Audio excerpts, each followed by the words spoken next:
እርግጠኛ ነኝ ብዙዎቻችሁ በአንድም ሆነ በሌላ አጋጣሚ ይህንን ጂሰስ የተሰኘውን ፊልም አይታችሁታል ብዬ አስባለሁ።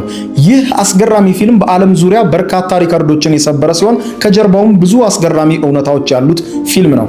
ዛሬ ስለዚህ ፊልም አስገራሚ የጀርባ እውነታዎች ልንገራችሁ። ፎሎ ማድረግ እንዳትረሱ። ፊልሙ በመጽሐፍ ቅዱስ የሉቃስ ወንጌልን በመውሰድ ወደ ፊልም ስክሪፕትነት የቀየረው ባርኔት የተባለ ጸሐፊ ነው። በኋላም ፒተር እና ጆን የተባሉ ዳይሬክተሮች ዳይሬክት አድርገውት ወደ ፊልምነት ተቀይሯል። ፊልሙ እንግዲህ በ1979 ለመጀመሪያ ጊዜ እንደ አውሮፓውያን አቆጣጠር ለእይታ የበቃ ሲሆን ከዛ በኋላ ያልተስፋፋበት የምድር ጫፍ የለም። በዓለም ላይ ፊልሙ እስካሁን ድረስ 2 ትልልቅ ሪከርዶችን ሰብሯል።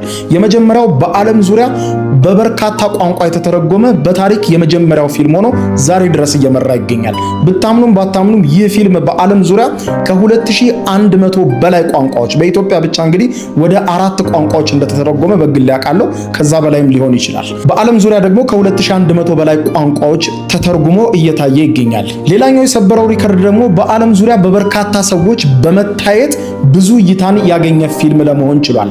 ይሄውም ደግሞ በዓለም ዙሪያ በ5 ቢሊዮን ሰዎች እንደታየ ይታመናል። ከ8 ቢሊዮን በላይ እይታዎችን ደግሞ አግኝቷል። ምክንያቱም ፊልሙን አንድ ጊዜ ብቻ ሳይሆን አንድ ሰው 3ም 4ም 5ም 10ም 15ም 20ም ጊዜ ስለሚያየው ማለት ነው። የፊልሙ ባለቤት ካምፐስ ክሩሴድ ፎር ክራይስት የተሰኘ ተቋም ሲሆን ተቋሙ ይህንን ፊልም ማዘጋጀት የፈለገበት ምክንያት በዋናነት ክርስቲያኖች በመጽሐፍ ቅዱስ ላይ የሚያነቡትን የኢየሱስ ክርስቶስን ታሪክ በምስል ለመግለጽና ለማሳየት ያሰበ ሲሆን ሌላኛውና ዋናው ዓላማ ደግሞ የክርስትና እምነትን በፊልም መልክ በተለያየ ዓለም ማስፋፋት ነበረ። በጣም በሚያስገርም ሁኔታ በፊልሙ ላይ የተሳተፉ አብዛኛው ሰዎች ግን ማለትም 90% የሚሆኑት የክርስትና እምነት ተከታይ ያልሆኑ፣ አብዛኞቹ ደግሞ ሃይማኖትም ጭምር የሌላቸው ሰዎች ናቸው በፊልሙ ላይ የተሳተፉት። የፊልሙ ክሮችን፣ የፊልሙ ተዋናዮችን ዋና ዋና የሚባሉትን ጨምራችሁ ማለት ነው።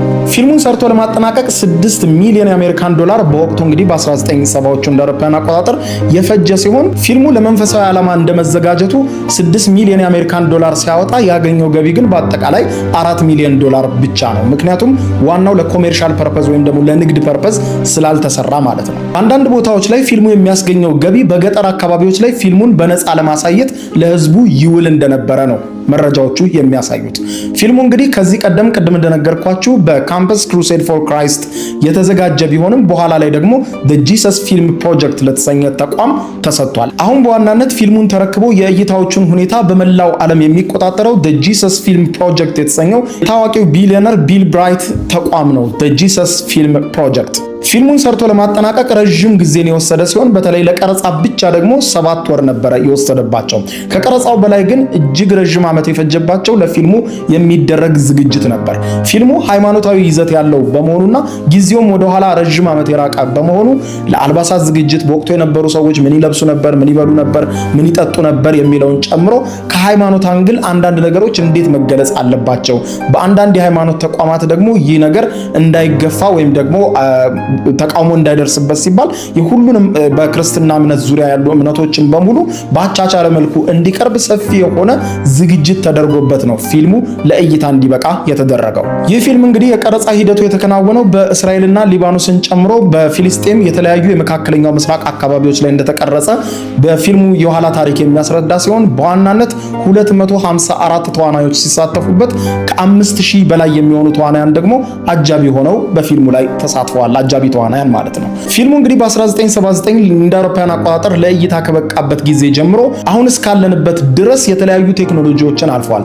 ከቪኤችኤስ ወደ ዲቪዲ፣ ከዲቪዲ ወደ ሚሞሪ፣ ከሚሞሪ ደግሞ ወደ ዩቲዩብ እና ማህበራዊ ሚዲያዎች ጭምር በተጠናከረ ሁኔታ አሁንም እየተስፋፋ ሲሆን በፊልሙ ምክንያት ብቻ በሚሊዮን የሚቆጠሩ ሰዎች ወደ ክርስትና እምነት እንደመጡ ነው የዚህ ፊልም ታሪክ የሚያስረዳው። በቀጣይ ደግሞ ፊልሙ ላይ የተሳተፉ ተዋናያን ፊልሙ ላይ ከመሳተፋቸው በፊትና በኋላ ስለተፈጠረባቸው አስገራሚ ነገር በፖድካስት በቃለ መጠይቆቻቸው ስላጋሯቸው ነገሮችና ከፊልሙ ተዋናዮች ጀርባ ያሉትን አስገራሚ ነገሮች ደግሞ አጋራችኋለሁ። እስኪ እናንተ ስለዚህ ፊልም ምን ትላላችሁ?